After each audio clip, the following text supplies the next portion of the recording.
जय हिंद दोस्तों।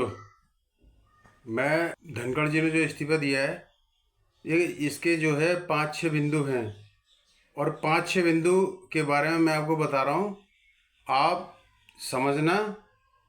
90% बताऊँगा आपको 5-6 बिंदु के बारे में। देखो, सबसे पहले तो बात ये है कि धनखड़ जी ने 4 घंटे के अंदर जो है इस्तीफा दिया, जब तक सब कुछ नॉर्मल चल रहा था, बिल्कुल कोई परेशानी नहीं थी किसी प्रकार की। ठीक है, वो अपना नेक्स्ट जो इनका प्रोग्राम था उसकी भी वो मीटिंग वो फाइनल कर रहे थे, सही चल रहा था। तो साहब, मैं एक एक करके जो 5-6 बिंदु है मैं सबके बारे में आपको बताऊंगा, और कोई भी चैनल अगर बताए तो फिर मेरे को बताना।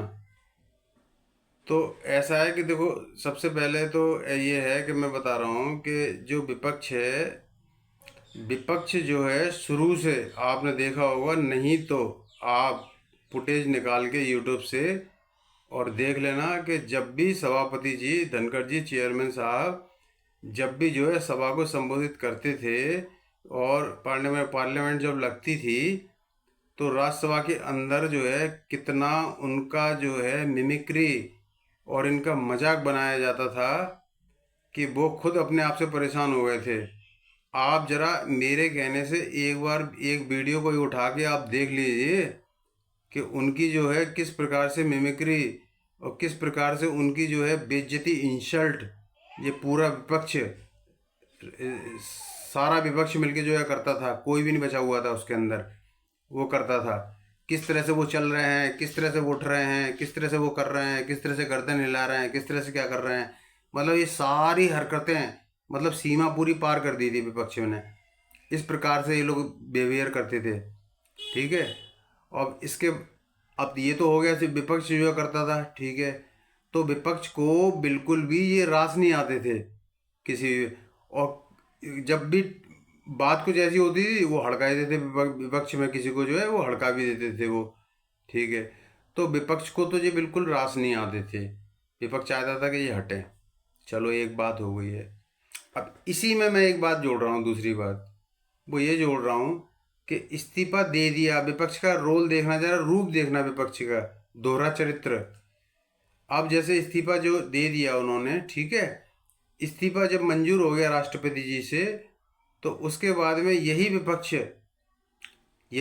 क्या कह रहा है कि नहीं, उनको लाना चाहिए। और सारे विपक्ष के जितने भी लोग हैं ना, चाहे संजय राउत हो, ठीक है, चाहे आपका जो है ये राजीव गांधी हो, और चाहे आपका जो है जितने भी जो है विपक्ष के नेता हैं, सबके आप ओपिनियन सुन लीजिए। सब क्या कह रहे हैं कि नहीं, किसी ना किसी दबाव में दिया है, अंदर खाने कोई ना कोई बात है, उसकी वजह से दिया है। और इनको जो है वापस आना चाहिए, और बहुत अच्छे जो है क्या नाम है नेता हैं, इनको वापस आना चाहिए। उपराष्ट्रपति जी बहुत अच्छे हैं, उनको आना चाहिए। और प्रधानमंत्री जी को उनको मनाना चाहिए और उनको आना चाहिए। वो मतलब सब एक ही बात मतलब कह रहे हैं, मतलब वो सब पलट गया सीन। उनका मजाक उड़ाना, उनका मिमिक्री करना, वो सब पलट गया। ये तो हो गया, ये मैंने बताया आपको। अब देखो, मैं आपको इसमें एक बात बता रहा हूँ अब मैं, कि ये जो इस्तीफा दिया है इसके, अभी मैंने एक बिंदु बताया आपको, ये ठीक है, ये तो मतलब चलो ठीक है। इसके बाद में मैं दूसरा बिंदु आपको बता रहा हूँ। जस्टिस वर्मा, हाई कोर्ट के जो है जज थे, जस्टिस वर्मा। तो इन्होंने जो है क्या नाम है, चेयरमैन साहब ने, राष्ट्रपति जी ने, उपराष्ट्रपति जी ने, मार्च की बात है मेरे ख्याल, हाँ मार्च मार्च की बात है। मार्च में जब 15 लाख रुपए इनके घर से मिले थे, वो भी जले हुए अवस्था में, तब इन्होंने, जले हुए अवस्था में 15 लाख रुपए मिले थे, तब इन्होंने कहा था राष्ट्रपति, उसके 7 दिन बाद मालूम पड़ा था, उसके 7 दिन बाद मालूम पड़ा था सबको। और मीडिया जितना भी था, इलेक्ट्रॉनिक मीडिया, वो तो मुंह पे टेप लगा के बिल्कुल चुपचाप था, जैसे मैनेज कर लिया हो, मैनेज किया होगा किसी न किसी ने पूरे मीडिया को। ठीक है। 7 दिन बाद मालूम पड़ा था। तो धनखड़ जी को इतना ज़्यादा मतलब खला था, क्योंकि वो इतने साफ सुथरे आदमी हैं, इतने नीट एंड क्लियर आदमी हैं, बहुत ज़्यादा। तो उनको उनसे रहा नहीं गया। उन्होंने कहा कि नहीं, इस पे एक्शन लिया जाएगा। तो उन्होंने उसके बारे में जो है क्या नाम है, उसी टाइम पे बताया भी था कि अब ये मानसून सत्र चलेगा तो इसमें जो है इनके खिलाफ एक्शन लिया जाएगा। तो उसी एक्शन के तहत क्या हुआ कि जो राज्यसभा के जो सांसद थे ना, राज्यसभा के अंदर जो भी मेजोरिटी थी उस टाइम पे बीजेपी की कम थी और विपक्षी वगैरह वो सब मिला के ज़्यादा थे। तो इन्होंने क्या किया कि एक जो है क्या नाम है, एक नोट तैयार किया और सबके दस्तखत किए विपक्ष ने कि जस्टिस वर्मा के लिए, कि जस्टिस वर्मा को जो है हटाया जाए और जस्टिस वर्मा को जो है पनिश किया जाए, मुकदमा कायम किया जाए, जेल भेजा जाए। तो उसके लिए जो इन्होंने एक नोट तैयार किया, सब लोगों ने उस पर दस्तखत किए। तो दस्तखत करने के बाद में फिर वो जो है उपराष्ट्रपति जी धनखड़ जी के को जो है सौंपा गया वो। अब जैसे उनको सौंपा गया तो उन्होंने जो है मतलब उसको देखा, देखने के बाद में उन्होंने कहा कि भाई उसमें जो है दस्तखत वगैरह सब पूरे थे, जितनी मतलब सांसद 245 होते हैं राज्यसभा के अंदर, तो उसके अंदर जितना भी मतलब एक बहुमत चाहिए था वो पर्याप्त था। तो वो बहुमत पूरा था तो वो उसके ऊपर कार्रवाई करते। इससे पहले की भनक लग गई लोकसभा में, सरकार को भनक लग गई। सरकार ने कहा कि भाई विपक्ष के द्वारा नोट दिया गया है और इस पे धनखड़ जी जो है कार्रवाई करेंगे, तो क्यों ना जो है लोकसभा से जो है ये जो है पारित किया जाए। पहले लोकसभा से पारित होता है कोई भी बिल होता है जो, और अगर लोकसभा से नहीं हो रहा तो राज्यसभा से अगर होता है तो वहाँ से पारित हो जाता है, तो भी कोई बात नहीं है। अगर तो वो फाइनल फैसला वहीं पे हो जाता है। और अगर लोकसभा से पारित होता है और राज्यसभा में आता है तो उसके बाद में फिर वो लोकसभा में ही कमेटी बनती है और लोकसभा के निर्देश के अनुसार ही कार्रवाई होती है। ये बात आप समझ लो। तो इन्होंने क्या किया कि जैसे ही लोकसभा के अंदर जो भी सांसद थे तो इन्होंने जो है उनसे जो है फटाफट जो है दस्तखत करवाए, और दस्तखत करवाने के बाद में उसको जो है राज्यसभा के अंदर धनखड़ जी के आगे सामने जो है पेश किया कि देखो ये है, और ये जो है क्या नाम है उनके खिलाफ जो है कार्रवाई का। तो अब चूंकि विपक्ष ने जो है पहले दे दिया था नोट दस्तखत करने के बाद में, तो धनखड़ जी को जो है बड़ा बुरा लगा कि भाई अगर तुम्हें देना ही था तो तुम पहले ही देते। ये नौबत ही नहीं आती कि विपक्ष बाद में दे रहा है। तो धनखड़ जी को जो है बुरा लगा, क्योंकि लोग अब इसमें एक बात और फंस गई कि लोकसभा से जो नोट दिया है सारे सांसदों ने दस्तखत करने के बाद में बिरला जी के नेतृत्व में, तो अब ये जो मैटर है ना, ये मैटर राज्यसभा से क्लियर होके जो लोकसभा में वापस जाता, और लोकसभा में वापस जाने के बाद में बिरला जी जो है कमेटी बनाते और फिर उसके बाद में जो भी कार्रवाई होती वो होती। अच्छा, सरकार कहीं ना कहीं ये नहीं चाह रही थी कि सरकार जो है ये मतलब ऐसा बिल्कुल भी नहीं चाह रही थी कि मतलब जुडिशियली का कोई यहाँ से हस्तक्षेप हो और जो है उसको पनिश किया जाए और मतलब किसी प्रकार की कोई कार्रवाई की जाए। असली बात ये है। तो ऐसी स्थिति में धनखड़ जी को बड़ा बुरा लगा, क्योंकि उनके पास में जब पहले ही जब प्रस्ताव आ चुका वो पारित करने वाले थे, और वहाँ से बिरला जी द्वारा लाया हुआ, लोकसभा से लाया हुआ प्रस्ताव जब राज्यसभा पहुँचता है तो बिरला जी को बड़ा दुख लगता है, अफसोस लगता है। एक ये कारण है, इसकी वजह से धनखड़ जी नाराज हो गए। उसी टाइम पे उन्होंने जो है डिसीजन लिया, और उसी डिसीजन के तहत अगले ही कुछ घंटों में उनका इस्तीफा राष्ट्रपति जी के पास पहुंच गया। ये दूसरा बिंदु हो गया। सर तीसरा बिंदु ये है कि लोग जैसे बता रहे हैं कि जो है जेपी नड्डा नड्डा जी ने जो है क्या नाम है बोल दिया कि विपक्ष में जो है क्या नाम है बहुत ज़्यादा शोर शराबा हो रहा है, हल्ला हो रहा है, ठीक है, और आप जो है क्या नाम है उसको कंट्रोल कीजिए। तो मतलब इस तरह का बताया जा रहा है, हालांकि इसके मीम्स वगैरह बनाए जा रहे हैं, हालांकि ऐसी बात है नहीं कि इस तरह का जो है मतलब कि आप इस हल्ला को रोकिए। मतलब किसके लिए कहा जा रहा है कि उपराष्ट्रपति जी के लिए, कि उपराष्ट्रपति जी के लिए कहा जा रहा है कि आप रोकिए, मतलब वो निर्देश दे रहे हैं उपराष्ट्रपति जी के लिए कि आप रोकिए। इस बात का बड़ा बुरा लगा, हालांकि ये बात है नहीं, क्योंकि खुद धनखड़ साहब जी ने खुद बोला है, खुद विपक्ष को जो है इंस्ट्रक्शन दिया है कि भाई आप लोग जो है शांत रहें और आराम से बात करें, जो भी कहना है वो आपको आराम से कहें। इसके बाद ही उसी बात को रिपीट किया नड्डा जी ने। तो वो बात जो है मीम्स बन रहे हैं और जो विपक्ष जो उड़ा रहा है वो सब गलत है, उसमें कोई तत्व नहीं है, ये बात भी नहीं है। अच्छा, तीसरी एक बात पे हम आते हैं, तीसरी बात पे आते हैं कि मोदी सरकार पे, मोदी जी पे।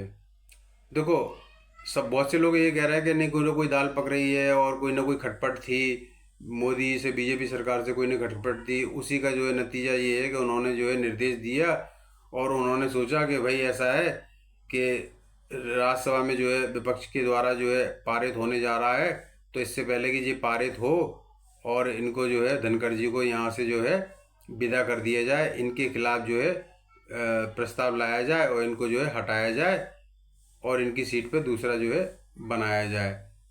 तो ये बात भी बिल्कुल गलत है। अब ये बात कैसे गलत है ये मैं आपको बता रहा हूँ। देखो, आप देखो यशवंत सिन्हा जी को, यशवंत सिन्हा जी ने कितना कहा, कितना कोसते रहा पार्टी को, मोदी जी की सेहत पे कुछ फर्क पड़ा? कुछ नहीं पड़ा। कोई कार्रवाई की? कोई कार्रवाई नहीं की, कोई फर्क नहीं पड़ा। अब आते हैं शत्रुघ्न सिन्हा पे। शत्रुघ्न सिन्हा ने पार्टी के अंदर रहते हुए मोदी जी को, पूरी सरकार को इतना कोसा, इतना कोसा, इतना कोसा, पानी पी पी के कोसा, लेकिन इसके बावजूद भी मोदी जी के ऊपर कोई फर्क नहीं पड़ा। उन्होंने और बीजेपी ने कोई भी कार्रवाई शत्रुघ्न सिन्हा के खिलाफ नहीं की। अगर मैं गलत बोल रहा हूं तो आप कहीं भी देख लो, आप छान के। एक तो ये वाली बात हो गई, ठीक है। इसके बाद में अभी एग्जाम्पल भरे पड़े हुए हैं। इसके साथ साथ आप देखो, ये 200 किलो का ये बताते हैं ना, मतलब एक गेंडा बताते हैं 200 किलो का। हालांकि मैं तो कहूँगा क्योंकि सरकार में रहने के बावजूद भी तुम जो है इस तरह की जो है मक्कारी करोगे, हरामीपन करोगे अगर, तो फिर गलत तो हो गई। देखो, जो मलिक, सत्यपाल मलिक, जो राज्यपाल होने के बावजूद, और राज्यपाल का उनका कार्यकाल लंबे समय तक था, ये बात जानते हुए भी, और उन्होंने जो है मोदी सरकार को और पूरी सरकार बीजेपी को गालियां देना स्टार्ट कर दी, और ये कहना और वो कहना और इसको इंटरव्यू देना और उसको इंटरव्यू देना, तमाम तरह की दुनिया भर की बातें, और सबको जो है जान रहे हैं, सब कुछ मीडिया में आ रहा है, सब कुछ चल रहा। लेकिन वो सब जानते हुए भी उन्होंने, मोदी जी ने मोदी सरकार ने, किसी ने भी कोई हस्तक्षेप नहीं किया और सत्यपाल मलिक के खिलाफ कोई भी कार्रवाई नहीं की। अगर की हो तो आप मुझे बता दो, उनका कार्यकाल पूरा हो गया। और एक बात और बता रहा हूँ सत्यपाल मलिक की, सत्यपाल मलिक का कार्यकाल खत्म होने से पहले 2 साल पहले से उसने मोदी सरकार को और सबको गालियां देना शुरू कर दी कि ये गलत, ये गलत, ये हुआ, ये हुआ, ये हुआ करके, मतलब सब कुछ। वो भी इसलिए क्योंकि उसे इस बात का अंदेशा था कि मेरे पास जो है क्या नाम है ईडी का छापा पड़ेगा और मेरे पास जो भी बरामदी होगी, ठीक है, मनी के लिए जो भी बरामदी होगी मेरे पास में, तो ये पहले से ही उसे अंदेशा था, इसीलिए वो गालियाँ दे रहा था। और उसको कहने को ये हो जाता कि भाई मेरे को जो है क्या नाम है फंसाया जा रहा है, और मुझे तो पहले से ही पता था कि ये लोग मुझे मेरे यहाँ छापा मारेंगे, ठीक है, तो इस ये भी उसका एक कारण था। इसके बावजूद भी मोदी जी ने उसको नहीं हटाया, उसने पूरा पूरा कार्यकाल किया। उसके बाद में जो है बाकी का काम उसके बाद हुआ। चलो एक एग्जांपल और दे देता हूँ मैं आपको। आपने देखा होगा सुब्रमण्यम स्वामी जी, ये 2015 से सरकार बनने के एक साल बाद से मोदी जी को कितना ज़्यादा क्रिटिसाइज करते हैं, ये आपने देखा होगा हर प्लेटफॉर्म पे। और यहाँ तक कि सरकार बन गई है, और सरकार बनने के बाद भी जो तीसरा वाला जो टर्म है, उसके बाद उन्होंने क्या कहा कि अगले महीने सरकार गई, 30 दिन बाद चली जाएगी। फिर उसके बाद उन्होंने कहा 1.5 महीने बाद चली जाएगी। फिर उसके बाद में उन्होंने कहा कि जून में तो गई, जून में तो सरकार चली जाएगी। और जून के बाद फिर उन्होंने जुलाई का बोला कि सरकार चली जाएगी। और जुलाई के बाद में अब बोलते हैं सितंबर में चली जाएगी सरकार। मतलब इतनी ज़्यादा आलोचना करने के बावजूद भी, इतनी ज़्यादा गालियाँ देने के बावजूद भी मोदी सरकार ने, मोदी किसी गवर्नमेंट ने, मोदी जी ने खुद ने, स्वयं ने किस जरा भी संज्ञान नहीं लिया, कोई भी कार्रवाई नहीं की। 6 साल तक सांसद बने रहे राज्यसभा के सांसद बनने के बाद भी आज भी वही बीजेपी में ही है। ऐसा नहीं कि राज्यसभा से सांसद सा खत्म होने के बावजूद उन्हें बीजेपी से हटा दिया हो, आज भी बीजेपी में है। तो ये सब होने के बावजूद आप देख सकते हो कि मतलब मैंने चार चीज़ें मैंने आपको गिना दी। अब पांचवी चीज़ मैं आपको गिना रहा हूँ। पांचवी चीज़ में आप ये देखो कि जैसे ये बताया गया है कि अब राष्ट्रपति कौन बनेगा, उपराष्ट्रपति कौन बनेगा, तो उसके जो है कई सारे जो है सब अपने अपने कयास लगा रहे हैं कि साहब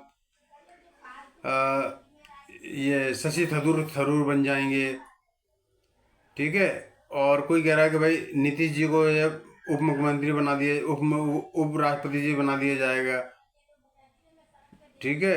कोई कह रहा है कि राजनाथ सिंह को बना दिया जाएगा, कोई कह रहा है नड्डा जी को बना दिया जाएगा, और कोई किसी को कह रहा है, कोई किसी को कह रहा है। लेकिन ये सब बातें गलत हैं मेरे हिसाब से। कैसे? थरूर जी जो हैं वो बहुत ही ज़्यादा ज्ञानी व्यक्ति हैं, बहुत ही ज़्यादा नॉलेजेबल व्यक्ति हैं, लेकिन वो डिप्लोमेट मामले के हैं, ठीक है। वो राज्यसभा की कार्रवाई, राज्यसभा के अंदर के जो भी कार्य होते हैं उनके बारे में उनकी बिल्कुल पकड़ नहीं है, तो उनको बनाने का मतलब ही नहीं बनता दूर दूर तक। दूसरी बात, वो अभी भी कांग्रेस में हैं। अगर वो कांग्रेस छोड़ देते तो थोड़ा बहुत सोचा भी जाता, तो इन्हें तो आप सिरे से नकार दीजिए। राजनाथ सिंह पे आते हैं। राजनाथ सिंह ने कितना बढ़िया काम किया है ऑपरेशन सिंदूर में, सब जानते हैं अच्छी तरह से। शुरू से अपना काम कर रहे हैं, रक्षा मंत्री के तौर पे बहुत बढ़िया अच्छा काम कर रहे हैं। कहीं कोई किसी प्रकार की प्रॉब्लम नहीं है, दूर दूर तक उन्हें बनाने का कोई मतलब नहीं है। इनको भी ले लो आप। अब आते हैं साहब जेडीयू पे, नीतीश कुमार जी पे। तो साहब नीतीश कुमार जी का ऐसा है कि नीतीश कुमार जी का अलायंस है बीजेपी से बिहार के अंदर, और बिहार में होने जा रहे हैं इलेक्शन। तो इलेक्शन में जो फेस होता है अलायंस का, वो नीतीश जी का है। तो नीतीश जी का मोदी जी के साथ अलायंस होने के बाद क्या संभव हो उपराष्ट्रपति बना दिया जाए? पॉसिबल ही नहीं है भाई। ये बताओ कि वहाँ पे चेहरा दिखा के मीटिंगें करनी है इतनी सारी, और पब्लिक को बताना है, कोई मतलब ही नहीं बनता। आप इनको भी अलग कर दीजिए आप। अब बचता कौन है? कोई नहीं है, दूर दूर तक कोई नहीं है।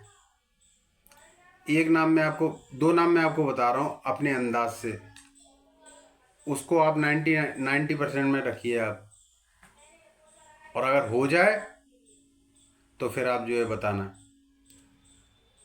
देखो एक नाम है,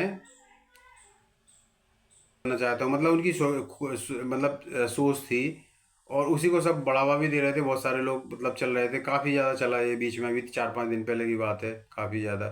और कुछ इन्होंने उल्टे सीधे बयान भी दिए काफ़ी। तो कहीं ना कहीं ऐसा भी हो सकता है कि मोहन भागवत की मदद से और इस मुद्दे को सुलझाने के लिए, गडकरी के मुद्दे को सुलझाने के लिए गडकरी जी को उपराष्ट्रपति जी बना दिया जाए, क्योंकि सरकार के पास तो बहुत बहुमत है, लोकसभा में भी राज्यसभा में भी। तो वो बहुत ही मतलब सिंपल है, मतलब बनना कोई मैं बड़ी बात नहीं है। तो ये दो नाम तो मैं आपको बता रहा हूँ ये। अब धनखड़ जी पे आते हैं फिर लौट के वापस। धनखड़ जी ने हवाला दिया है कि भाई मेरी तबीयत सही नहीं रहती है, इसलिए मैं जो इस्तीफ़ा दे रहा हूँ। तो मैं आपको एक बात बता रहा हूँ मैं, अब वही विपक्ष जो है रोना रो रहा है, नहीं साहब वो तो बहुत अच्छे आदमी थे, वो तो ये थे, वो तो वो थे, उनको वापस आना चाहिए।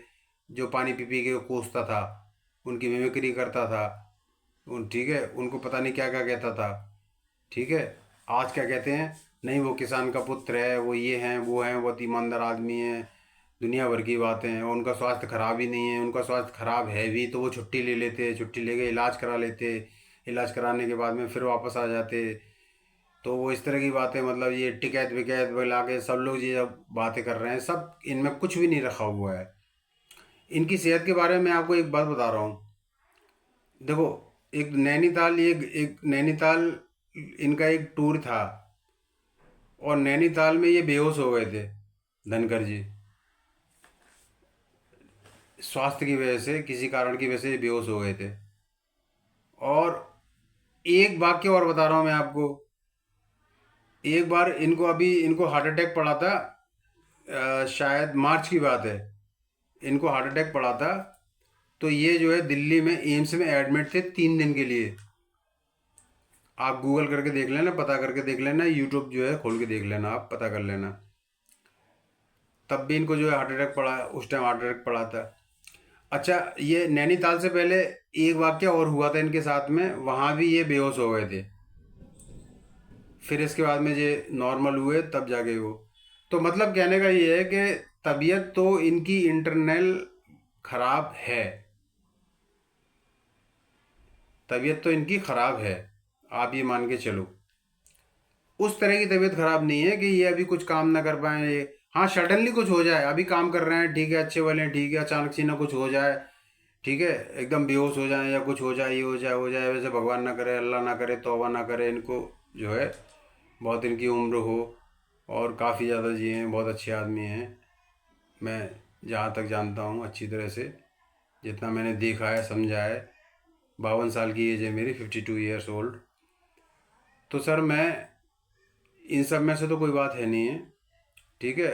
तो वही विपक्ष देखो किस तरह के रंग बदलता है, ठीक है। संजय राउत क्या कह रहे हैं, टिकैत क्या कह रहा है, कोई क्या कह रहा है, भरे पड़े हुए हैं, ठीक है। कमेंट्स आप देखो ज़रा, ठीक है। और ये भी देखो आप, यही पानी पी पी के कोसते, वो उन्हीं वीडियो को देखो आप। मेरी एक बात पे यकीन मत करो आप, जो मैंने कहा है वो सब आप जो है सर्च करके देख लो आप। अगर मेरी बात में अगर सच्चाई हो तो आप कहना कि हाँ, इस व्यक्ति ने एनालिसिस किया है, उसमें कुछ दम है, नहीं तो फिर आप मुझे खारिज कर देना आप। और अगर कुछ हो तो आप मुझे कमेंट बॉक्स में लिख के बताना, और मुझे जो भी है मुझे बताना आप, मैं आपका उत्तर दूंगा कमेंट्स का, मैं आपको बताऊंगा। और इस टॉपिक को मैं आप यहीं पे ख़त्म कर रहा हूँ, और नेक्स्ट टॉपिक में बिहार की राजनीति पे मैं एक वीडियो बनाने वाला हूँ, और उस पे मैं आपको बताऊंगा, और आप बिल्कुल सटीक बताऊंगा मैं, आप समझना, और फिर उसके बाद में निर्णय लेना, और फिर उसके बाद में कमेंट्स करना मेरे को और बताना। मैं डंके की चोट पे कह रहा हूँ सर, ठीक है। इसी के साथ मैं वीडियो समाप्त कर रहा हूँ। जय हिंद दोस्तों।